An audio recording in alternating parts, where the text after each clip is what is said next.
setelah Majelis Hakim Mahkamah Konstitusi bersidang selama 12 hari kerja, berbagai spekulasi pun berkembang. Akankah 9 hakim konstitusi mengabulkan gugatan Prabowo Hatta?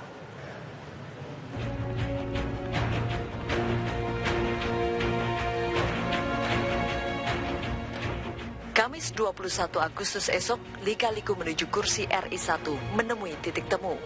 Palu 9 hakim konstitusi akan diketuk. Penantian bagaimana hasil akhir pemilu presiden juga segera terjawab. Berbagai spekulasi pun kini bermunculan terkait apa yang akan diputuskan oleh Mahkamah Konstitusi. Nah ya karena kita tidak tahu yang pasti kan, jadi ya 50-50 tergantung hakimnya aja, kan gitu. Kalau hakim memutus, artinya kemungkinan pada hakim itu untuk memutus yang satu menang, yang satu kalah atau sebaliknya itu kan memang ada pada hakim. Jadi siapapun di dunia ini harus mengatakan 50-50. Saya selalu menyatakan kami tidak mau mengomentari apapun yang menjadi perkembangan dari pihak pemohon itu ya. Dan kami selalu menyerahkan itu kepada kuasa hukum. Putusan Hakim Konstitusi esok setidaknya melahirkan 3 kemungkinan. Pertama, MK mengabulkan seluruh gugatan pemohon. Bila ini terjadi, maka Prabowo Subianto Hatta Rajasa menjadi presiden dan wakil presiden terpilih. Putusan Komisi Pemilihan Umum soal hasil Pilpres yang memenangkan pasangan Joko Widodo Yusuf Kala pun secara otomatis gugur. Kedua, MK mengabulkan sejumlah gugatan pemohon. Bila ini terjadi, maka Komisi Pemilihan Umum akan menggelar pemilihan presiden ulang di wilayah yang disengketakan.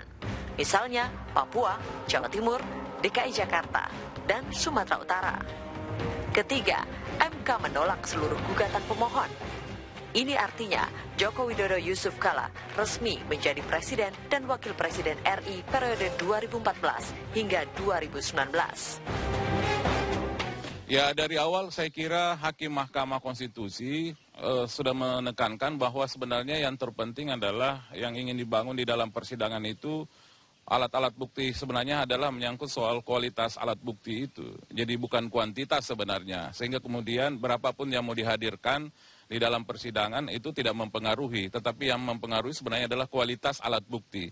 Nah kualitas alat bukti itu sebagaimana kemarin kalau kita lihat dari area persidangan itu hampir yang dihadirkan itu kan semua yang berkaitan dengan proses yang dituduhkan oleh misalnya pemohon.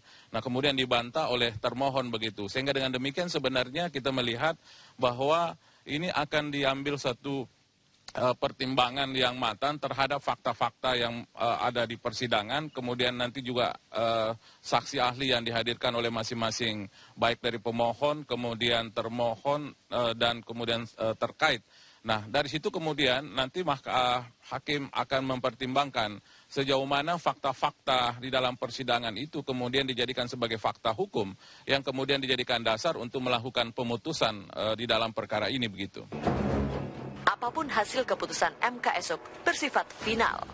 Memang tak banyak waktu yang tersedia bagi MK untuk menggelar sidang sengketa Pilpres 2014. Namun kepastian hukum dalam sengketa Pilpres kali ini tetap harus dipercayakan di tangan 9 hakim konstitusi. Dari Jakarta, tim TV One mengabarkan.